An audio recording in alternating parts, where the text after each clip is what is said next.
अस्सलामुअलैकुम वरहमतुल्लाहि वबरकातुहू। मेरा नाम डॉक्टर अमरीन शमाइल है। मैं फंक्शनल मेडिसिन स्पेशलिस्ट हूँ, स्पेशली लेडीज वेलनेस के वास्ते। मैं ओवरऑल होलिस्टिक अप्रोच जाती हूँ लेडीज के वास्ते।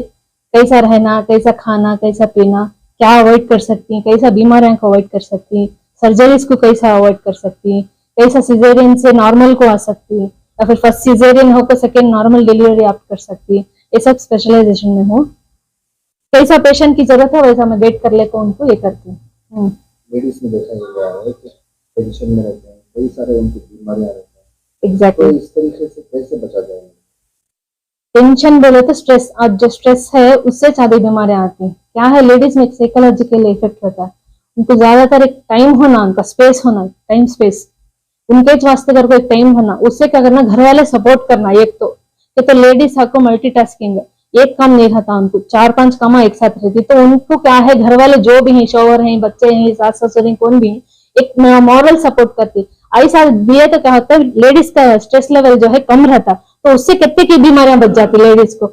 और इम्यून सिस्टम स्ट्रांग रहना लेडीज का, जितना भी उन्हें मल्टीटास्किंग रहती है, इम्यून स्ट्रांग रहा तो नहीं कर सकते इसमें। आजकल लेडीज में ज्यादातर आजकल हॉस्पिटल में शादी के बाद इनफर्टिलिटी है। हाँ, वो एक प्राइमरी इशू हो गए। PCOD, infertility, monthly periods problem एक कॉमन हो गए। मैरिड गर्ल्स कर को नहीं, अनमैरिड गर्ल्स भी सफर कर रही हैं आज। कई को कल बोले तो लाइफस्टाइल, उनकी लाइफस्टाइल ऐसी हो गई है, सही गिजा नहीं खा रहे छोकरियां।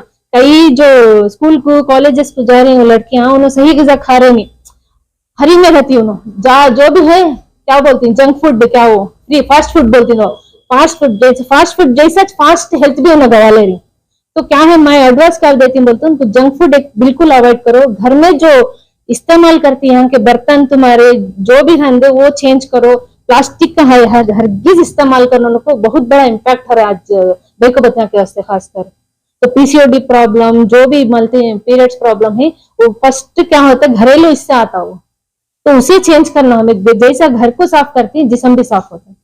औरतों में पाया जाता है कि उनको थायराइड आ जाता है, ब्रेस्ट कैंसर आ जाता है, ये पूरा लाइफस्टाइल हार्मोनल इम्बैलेंस, जो भी हार्मोन्स इम्बैलेंस होती है वो इम्पैक्ट पड़ता है।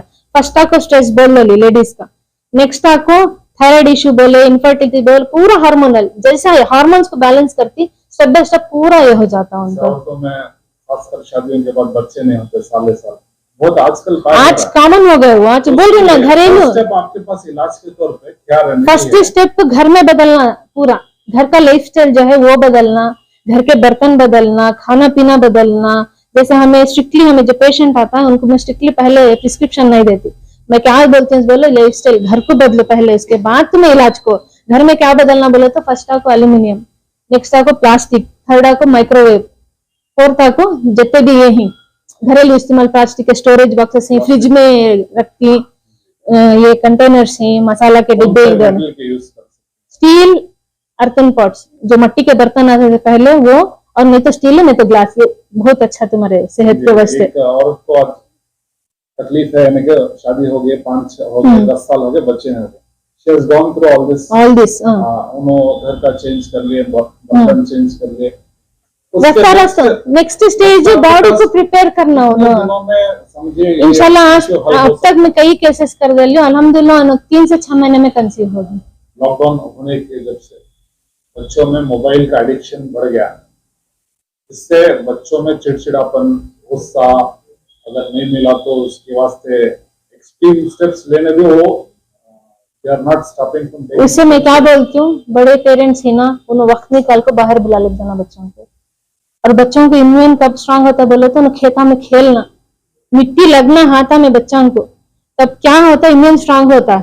तो मेंटली भी उन्हें स्टेबल होती, तब जो एडिक्शन सिर में ये होता तकलीफ होते बोलती नहीं, जब तुम्हें ऐसा आउटिंग को जाती है उनका माइंड डाइवर्ट होता है, तो उनका इम्यून भी स्ट्रांग, माइंड भी डाइवर्ट करें, 2 in 1 काम हो जाता है उनका। अल्हम्दुलिल्लाह। अब पहले क्या था तो बोले समझे 15 साल या 20 साल पहले 10 आदमी खड़े तो 1 आदमी डायबिटिक, ऐसा था। सो आज एवरी सेकंड पर्सन, तो 2 आदमी खड़े 1 पर्सन वो आदमी डायबिटिक, या तो हाइपरटेंशन या थायराइड या डिप्रेशन, कुछ ना कुछ इससे शिकार है। तो अभी एक रिसेंट मेरे पास एक व्हाट्सएप आया था, तो ये एक्चुअली एक ये था वो फॉरेन में डॉक्टर्स पूरे एक जश्न मना रहे हैं, क्या बोले तो आप कौन भी बीमारी नहीं, पूरे पूरे सेहतमंद नहीं, कौन भी पूरे पूरे बीमार कर को, तो वो सिनारियो है इसके अब इसके बाद का। क्योर कैसा बोले तो फर्स्ट डायबिटीज, एक इन जनरल पहले क्या था बोले तो डायबिटीज का तो इन जनरल डायबिटीज, अब उसमें 1 है कि 2 है कि 3 है कि हमें सिर खराब नहीं कर लेते, कौन भी होता है, तो इसे एक टैबलेट फिक्स था फार्मा इंडस्ट्री से, हमें एक रख लेते थे। आज हम ना मालूम कि diabetes can be reversed, type 2 और type 1.5 it can be reverse. हाँ, टाइप 1 इज वेरी डिफिकल्ट, वो नामुमकिन भी बोल सकते हैं because it is autoimmune disease. ये तो टाइप 1 बहुत कम लिया हूं मैं, क्योंकि पेशेंट में वो उतना सब्र होना, हमारे में उतना सब्र होना नहीं रहता। टाइप 2 अल्हम्दुलिल्लाह हमने बहुत केसेस किए हैं, रिवर्स किए हैं, हाइपरटेंशन रिवर्स किए हैं, डायबिटीज तो अल्हम्दुलिल्लाह बहुत से केसेस रिवर्स किए हैं। जो ओल्ड एज जो है, जी जी, क्या वो लोग बर्दाश्त कर सकते हैं रिवर्स प्रोसेस को? नहीं, इसमें बर्दाश्त करने का क्या भी नहीं। इसमें क्या होता है, एक सबब, अब हम लोग क्या कर रहे हैं, ये होलिस्टिक अप्रोच करते हैं। होलिस्टिक अप्रोच बोले तो डायबिटीज बोले तो सिर्फ डायबिटीज को नहीं देखते, ओवरऑल इसमें क्या हो रहा है क्या नहीं हो रहा है, तो इसमें पूरा ओवरऑल आता है। अब समझो तुम्हें, हमें जो असेसमेंट करते हैं, तुम्हें फ्यूचर में हार्ट अटैक होता है क्या, फ्यूचर में किडनी जाती है क्या, फ्यूचर में कैंसर तुम्हें आता है क्या, ये हमें तुमने ऑलरेडी तुमने एडवांस में असेस करवा एक, तो इसमें हमें वजह मालूम होती है, तुमने डायबिटीज आया कहीं को, तो वो वजह को हम इलाज करते हैं, तो अल्हम्दुलिल्लाह उसके हिसाब से हम रिवर्स करते हैं। ट्रीटमेंट का प्रोसीजर क्या है? प्रोसीजर क्या है, एक असेसमेंट होता है, ब्लड असेसमेंट है, उसके अंदर हमें वजह मालूम हुआ, प्लस पेशेंट की हिस्ट्री लेती, उसमें हमें वजह मालूम हुआ, तो उसके हिसाब से पेशेंट का ट्रीटमेंट तय होता है। तो इंसुलिन रेजिस्टेंस है, ड्यू टू द स्ट्रेस है, ड्यू टू स्टमक है, अब की कहते इसमें स्टमक हदीस है, जो भी उमुल बीमारी है, बीमारी की अम्मा को पूरी पेट करो, हदीस है उसके ऊपर है। तो ये जो है पेट, अब ऑलमोस्ट हमारा 99% पेट खराब है। सो अब हमारा, मेरी इंटर्नशिप जो है विक्टोरिया हॉस्पिटल में, केसी जनरल हॉस्पिटल में और दीगर हॉस्पिटल में हुई, तो मेरा एक सवाल था उस टाइम पे, कहाँ देखे तो भी हमारे इतने मूर्खे वाले हर हॉस्पिटल में, तो मेरा एक सवाल था दिमाग में भगता था, तो मैं हमारे उस्ताद को, विक्टोरिया हॉस्पिटल में हमारे एक उस्ताद थे, नाम भूल गई मैं उनका, तो उनको पूछा मैं ये क्या वजह है ये करको, तो उन्होंने बोलते नहीं वो मांसा तिंतिरा दिखी है। मेरे दिमाग में था गोश्त खाती ना उससे बीमारी है, लेकिन गलत, गोश्त से बीमारी नहीं आती, जो हमारा लाइफस्टाइल है, जो हमारा स्ट्रेस है, जो हमारी ग़िज़ा है, वहां से आती है। खाली गोश्त से नहीं, गोश्त आपको कल्प्रिट होगा उसमें, गोश्त से नहीं होता, ये गोश्त आपको एक अहम हिस्सा हमें खाना चाहिए, उससे कई चीजें तुमने न्यूट्रिशन वहां से ज्यादा मैक्सिमम मिलता है। तो जो ये थेरेपी है, इसका ओरिजिन कहाँ से आता है, और इसको मेडिसिन आप जो भी देते हैं कौन से एलोपैथी है? नहीं, ये जो है मेटाबॉलिक मेडिसिन बोलते हैं अमेरिका में, फंक्शनल मेडिसिन बोलते हैं ऑस्ट्रेलिया में, नथिंग बट नेचुरल मेडिसिन। अब नेचुरल मेडिसिन इनो कहाँ से लिए बोले तो इट इज टोटली यूनानी कॉन्सेप्ट है। इनो ले को एक एक ड्रग के ऊपर उसे उसका बायोकेमिस्ट्री क्या है, उसका ये क्या है, उसका एडवर्स इफेक्ट क्या है, वो लेको उसे एक नया एक रूप देखो बना कोई सो, इसके ऊपर रिसर्च होगा। अब ये रिसर्च हमें जाको सीख लेगा कोई सो, ये हमारा एक मकसद है कैंप का। कैंप करके दवाई देना मकसद नहीं है हमारा, दवाई से आदमियों को छुटकारा देना ये मकसद है हमारा। तो जो लोग डायबिटीज से जूझ रहे हैं या हाइपरटेंशन से या थायराइड से या कार्डियक से, तो हमारा एक मकसद ये है कि वो ड्रगलेस जिंदगी, यानी मेडिसिन के बगैर जिंदगी करना, क्योंकि अब ऐसे हो चुका है ये माहौल, तो दवाइयों के आदी हो चुके हैं, इन्हें we are dependent on medicine. अब वो दवाई है तो हमें जिंदा ही, नहीं तो जिंदाश नहीं है हमें, ऐसा है। तो वो एक हमारा मेन अवेयरनेस है एक। और दूसरा क्या है बोले तो आज किडनी से शिकार हो रहे हैं, कैंसर से शिकार हो रहे हैं, हार्ट से शिकार हो रहे हैं, स्ट्रोक से, तो इससे कैसा बचा जाए ये हमारा मकसद है। क्योंकि कई आदमियों को मालूम नहीं, डर रहता है, मजा आ जाता है अगर को, लेकिन जो नहीं करना वो काम करते रहते हैं, तो आने का रहता सोच लाजिम है। तो इससे क्या करना, इससे कैसा बचना, ये हमें हमारा एक मकसद है हमारा। नहीं, ये एक परहेज के अंदर एक सिमटा हुआ नहीं है ये, तो इसके अंदर कई चीजें आती हैं। ये अपना लाइफस्टाइल है, अपनी जिंदगी है, सोना उठना बैठना है, खाना पीना है, हवा है, तो हर चीज आ गया इसके अंदर। क्या उनकी में भी हो सकता है क्योंकि आपके बोर्ड पर रिवर्स लिखा हुआ है जी। अब इसमें क्या होता है, हेरिडिटी जो है ये एक समझे एक 20 इयर्स बैक का एक कॉन्सेप्ट है, जीन थेरेपी या जीन्स सेवियर, जीन्स पॉजिटिव है करके। अब एक एंजेलिना जोली हॉलीवुड की हीरोइन ना, उसके जीन्स में था कि ब्रेस्ट कैंसर आता है, क्योंकि उसके मदर को था ऐसा था, तो वो क्या करे मास्टेक्टोमी करा दियो। लेकिन एक्चुअली क्या है, जीन्स ऐसा है, हम अपने हाथ से स्विच ऑन स्विच ऑफ कर सकते हैं, चाहे तो ऑन कर सकते हैं, अगर नहीं चाहे तो ऑफ भी कर सकते हैं। वो हमारे हाथ में रहता है, लेकिन कैसा है वो आदमी को मालूम है। डॉक्टर साहब हैं, उनके बहन को मेरे पास भेजे थे, तो उनका कंसर्न क्या था बोले तो उनके वालिदा को, उनके खाला को ब्रेस्ट कैंसर था। अब वो भान को नहीं आना, वो कंसर्न था, मेरे पास भेजे।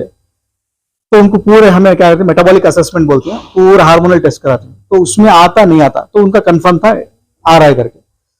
तो उसमें कई को आ रहा है, इसे क्या ग़िज़ा अवॉइड करना।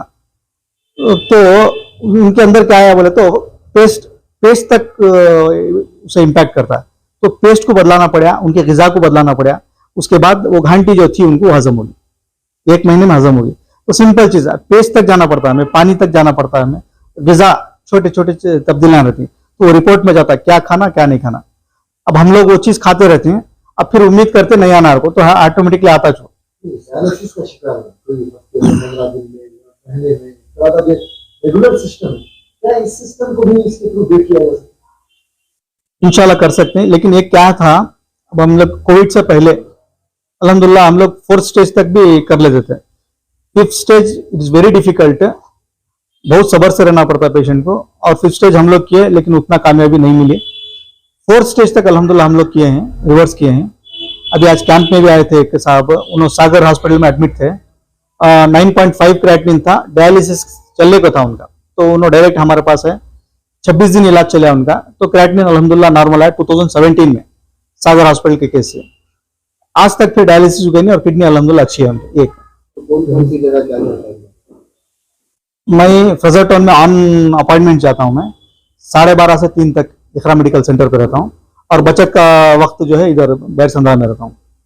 अगर कोई आपसे राब्ता करना चाहे कर सकते हैं, या तो वो क्लिनिक को या तो ये क्लिनिक को आ सकते हैं। Contact number 9845560101। ये जो मेरा पर्सनल नंबर है, इन्हीं इमरजेंसी सिर्फ मैं उठाता हूँ, नहीं तो नहीं उठाता। तो आप लैंडलाइन या गूगल से मेरा ढूंढ सकते हैं, डॉक्टर यूसुफ शरीफ KS डाले तो मेरा पूरा आ जाता है, आप ले सकते हैं।